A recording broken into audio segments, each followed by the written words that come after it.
नमस्कार, मैं हूं साक्षी ममगाई। यूपीएससी ने परिवर्तन की एक फूंक से उत्तराखंड शासन की पशुपेश के सारे करकट सरपट से व्यवस्था के संदूक में कैद कर लिए थे। उत्तराखंड को इस मंथन से ही मुक्ति दे दी थी कि कैसे यहां समय आने पर एक नए डीजीपी का चुनाव होगा, जब कोई भी आईपीएस 30 साल की पुलिस सेवा वाले नियम में फिट ही नहीं बैठता। उत्तराखंड, जहां पिछले महीने तक कोई एक भी आईपीएस डीजीपी के पद के लिए पात्र नहीं था, वहां यूपीएससी ने 7 आईपीएस अधिकारियों को अपने एक फैसले की थाप से डीजीपी की दौड़ में खड़ा कर दिया था।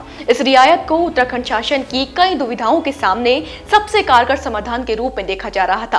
अगर सरकार इसका फायदा लेती तो पुलिस विभाग में किसी नए प्रयोग की जरूरत नहीं पड़ती और राज्य पुलिस की कमान उसी तरीके से पूर्ण डीजीपी को सौंपी जाती जैसे कि आज तक सौंपी गई है। लेकिन ऐसा नहीं हुआ। परिपाटी बदल गई, शैली बदल गई। व्यवस्था में छूट मिलने के बावजूद उत्तराखंड में मित्र पुलिस की कमान पहली बार कार्यवाहक डीजीपी को सौंप दी गई। आखिर क्यों स्थायी व्यवस्था के स्थान पर अस्थायी रास्ता चुना गया? क्यों नए डीजीपी के चुनाव की गेंद यूपीएससी के पाले में भेजने के स्थान पर सरकार ने निर्णय की चाप खुद के हाथ में रखी? क्या फैसला अगर यूपीएससी लेता तो नतीजे अलग होते? इन तमाम सवालों पर आइए आज की रिपोर्ट में मंथन करते हैं, पर पहले जरा मामले को शुरुआत से समझते हैं। रिपोर्ट देखिए।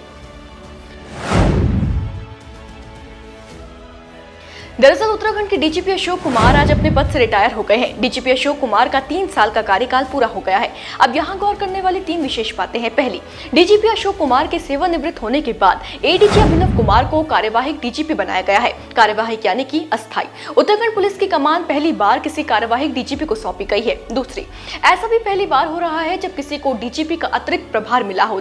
दरअसल नवनियुक्त कार्यवाहक डीजीपी अभिनव कुमार के पास इस वक्त मुख्यमंत्री के विशेष सचिव और एडीजी इंटेलिजेंस का भी चार्ज है। गृह विभाग के आदेश के अनुसार अग्रिम आदेशों तक उन्हीं के पास डीजीपी का अतिरिक्त पदभार भी रहेगा। जैसा कि बताया, ये पहली बार है जब किसी को डीजीपी का अतिरिक्त प्रभार मिला हो। और तीसरी जरूरी बात, खबरों के मुताबिक इस बार डीजीपी यूपीएससी के माध्यम से चुनकर नहीं आए हैं, बल्कि इस बार तो सरकार ने यूपीएससी को पात्र नामों का पैनल भेजा ही नहीं, अभिनव कुमार का चयन सरकार की तरफ से किया गया है। खास बात यह है कि जितने प्रयोग किए गए हैं, ये कई सवालों के सिर उठने का कारण बने हैं।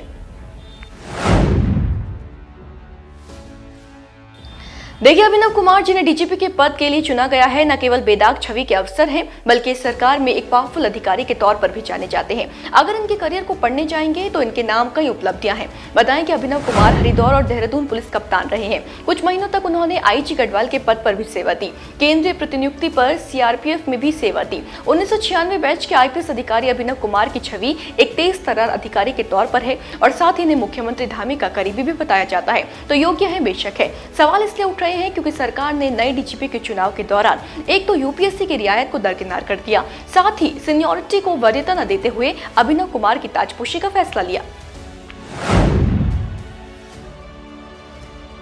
जिन्हें जानकारी नहीं है उन्हें बता दें कि डीजीपी पद के लिए किसी भी नाम के सिलेक्शन में यूपीएससी अहम जिम्मेदारी निभाता है। सरकार की ओर से पात्र जिन नामों का पैनल यूपीएससी को भेजा जाता है, यूपीएससी अपनी परख से उनमें 3 नाम फाइनल करता है। उन्हीं में से एक को राज्य सरकार और गृह मंत्रालय की सहमति के बाद डीजीपी पद पर नियुक्ति दी जाती है।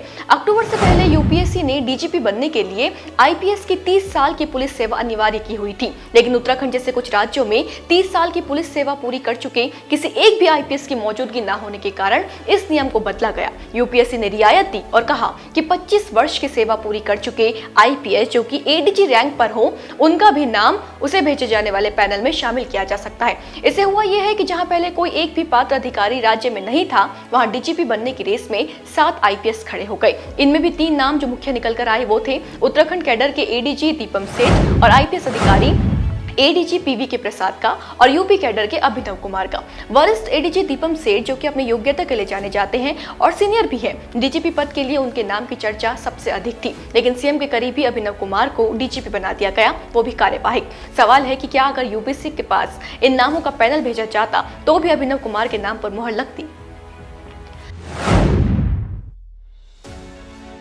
समय, नियम और व्यवस्था सब कुछ सरकार के पक्ष में थी। बावजूद इसके यूपीएससी को नामों का पैनल नहीं भेजा गया और कार्यवाहक डीजीपी को पुलिस की कमान सौंप दी। क्यों? यह अपने आप में विचार का विषय है। इसके अलावा योग्यता के समर में अभिनव कुमार के जैसे ही दीपम सेठ जैसे अन्य आईपीएस भी बराबर की धाक रखते हैं। फिर यूपीएससी भी वरिष्ठता को दरकिनार कर क्या दीपम सेठ जैसे अफसरों के ऊपर अभिनव कुमार का चयन करता? ये दूसरा प्रश्न है। इस सब के अलावा सोच के द्वार ये विचार भी खटखटाता है कि केंद्र ने 25 साल की रियायत तो दी होगी, ये सोचकर कि राज्यों को कोई प्रयोग न करना पड़े और सरलता से स्थायी नियुक्ति हो सके। लेकिन बदले हुए कायदे के फायदे लेने के स्थान पर उत्तराखंड सरकार को क्या जरूरत लगी अस्थायी व्यवस्था चलाने की, वो भी अतिरिक्त प्रभार के साथ। तो सवाल कई सारे हैं। देखना यह है कि जो भी फैसले लिए गए हैं वो भविष्य को किस तरह से प्रभावित करेगा। इसके साथ देखने वाली बात यह भी होगी कि 2024 के आम चुनावों से पहले प्रदेश को पूर्ण डीजीपी मिलेंगे या फिर कानून व्यवस्था की जिम्मेदारी कार्यवाहक डीजीपी ही संभालेंगे। होगा जो भी आपको लेकर आएंगे। बने रहे देवभूमि इनसाइडर के साथ।